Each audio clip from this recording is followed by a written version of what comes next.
The 1970s was a decade that took horror films to disturbing, uncharted depths. Gone were the playful monster flicks of the past. This was an era of grim, gut-wrenching terror that clung to your subconscious like a malevolent shadow. Today, we're diving into 5 horrifying vintage gems that will dismantle your sense of security, disturb your dreams, and make you rethink your decision to watch horror movies at night. Stay with us until the very end, because trust me, you do not want to miss the sheer nightmare fuel that our #1 pick delivers. And hey, while you're here, hit that like button, drop a comment about which of these films wrecked your sleep the most, and subscribe so you never run out of terrifying recommendations. Imagine if Psycho had a fever dream in the middle of a mosquito-infested swamp that's eaten alive for you. Directed by Tobe Hooper, the maniac behind The Texas Chainsaw Massacre, this film swaps out Leatherface for something arguably worse, a deranged hotel owner named Judd, played by Neville Brand, who has a particular way of dealing with guests who get on his nerves. He feeds them to his massive pet crocodile. Also known as Horror Hotel, this film is pure, grimy exploitation horror, drenched in grotesque red lighting and shot with feverish intensity. Judd is not only unpredictable, but his mutterings and jittery movements make him one of the most unnerving horror villains of the decade. And let's not forget the crocodile, a poorly lit, rubbery nightmare that somehow makes the kills even creepier. Eaten Alive doesn't just show you horror, it marinates you in its swampy, oppressive atmosphere until you can almost feel the humidity sticking to your skin. Marty Rustin presents Horror Hotel, the new classic in screen fright. Into this house of terror come unsuspecting innocents. Hello?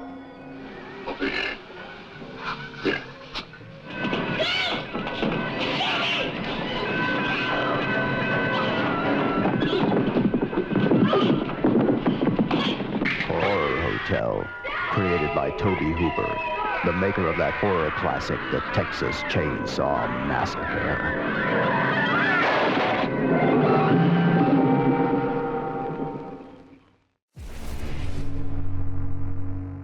Directed by Sergio Martino, this Italian slasher is brutal, sleazy, and relentless in its pursuit of sheer tension.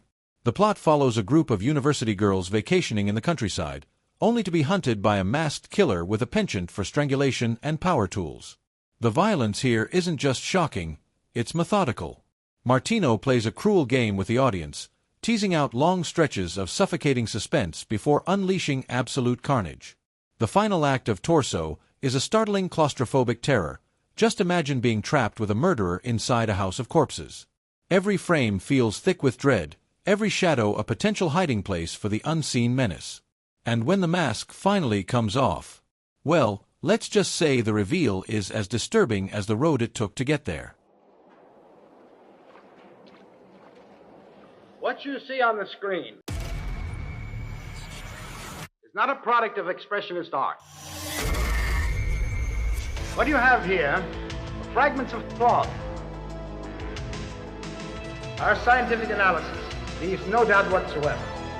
We have traced these fragments to this foulard. Did you realize I'm the last person who saw Carol alive? Anyone home? Hello? I received this phone call from the killer, and he threatened to kill me too if I told anyone who it was that I'd seen wearing that scarf. Somebody's here?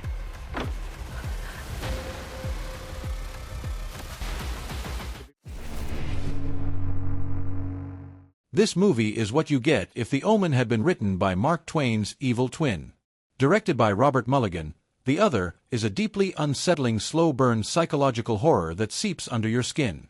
Set in a sleepy 1930s rural town, it follows twin brothers Niles and Holland Perry, one sweet and innocent, the other a little too comfortable with death. The film thrives on unease rather than overt horror, slowly revealing a disturbing truth that makes you question everything you've seen up to that point. The pastoral setting, full of golden wheat fields and sun-drenched afternoons, only makes the film's creeping sense of malevolence more disorienting. The Other isn't interested in jump scares. It wants to toy with your brain, playing a sinister game of psychological manipulation. If you've never seen this one, don't let its seemingly innocent aesthetic fool you. This is horror of the most insidious kind.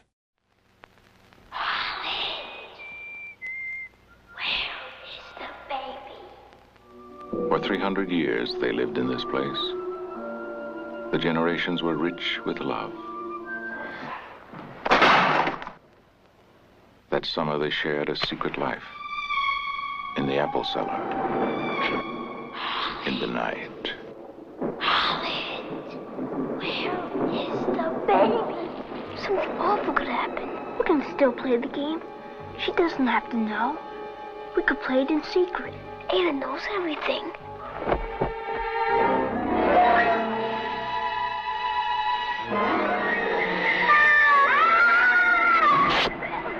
Nance, what is it?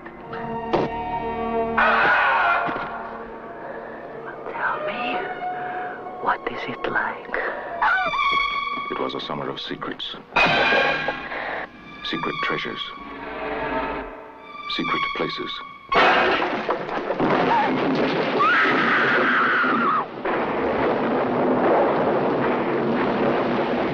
Where's Ryder? Tori needs him. I think I saw him down by the park. Thomas Tryon, author of the best-selling novel, and Robert Mulligan, director of The Summer of 42, present a chilling new concept of terror and madness. Oh, my God! Holland, where is the baby?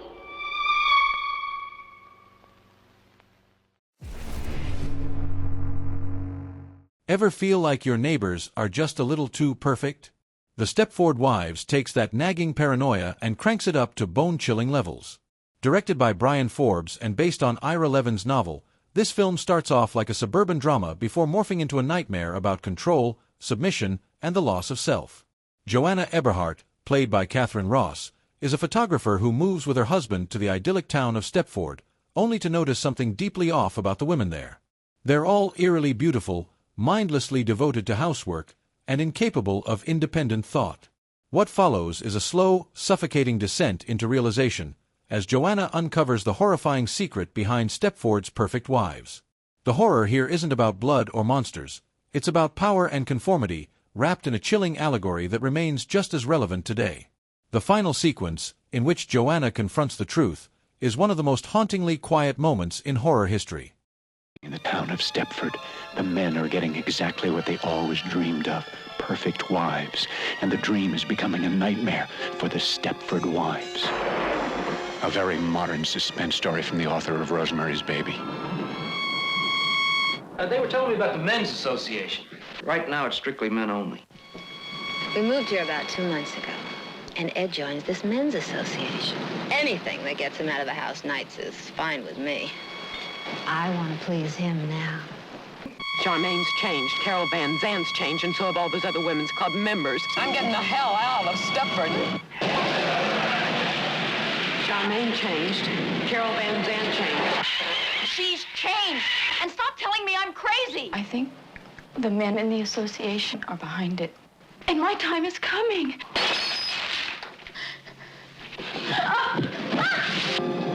I want my children! Where are they? Columbia Pictures and Palomar Pictures present Catherine Ross and Paula Prentice in The Stepford Wives. Ventriloquist dummies are already terrifying. Now imagine one that's whispering malevolent things to you while slowly taking over your life. That's Magic, a psychological horror gem directed by Richard Attenborough and starring a young Anthony Hopkins in a performance so intense it makes Hannibal Lecter look like a preschool teacher. Hopkins plays Corky, a failing magician who reinvents himself as a ventriloquist. The problem? His dummy, Fats, isn't just an act. He's something far darker, something that might be controlling Corky rather than the other way around. The film doesn't rely on gore or jump scares. Instead, it builds an atmosphere of palpable dread, making you question whether Corky is losing his grip on reality or if Fats is actually alive. The tension is unbearable, the performances unsettling, and the ending. Let's just say you'll never look at a wooden puppet the same way again. When your heart begins to pound, when your mind begins to go, keep telling yourself it's only a movie. There's never been a magician like him. How long you been like this, kid? Ask your folks about you. Not afraid. Where were you living? What city? How many kids? I'm not afraid. Never expected to find you. I've loved you all my damn life. I won't be here! I've known her ever since high school. I never figured I'd have a chance with her. Peggy Ann Snow, please, let me follow wherever you go. A man appears after 15 years. Says run away with me.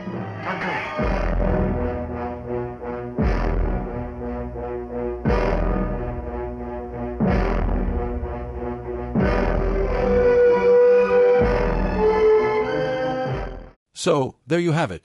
5 deeply unnerving 1970s horror films that will seep into your subconscious and fester there for days. Which of these have you seen, and which one are you adding to your watch list immediately? Let us know in the comments if we missed any of your favorite horror nightmares from the 70s, and don't forget to check out our full horror movie playlists for even more cinematic nightmares. Sweet dreams, or not.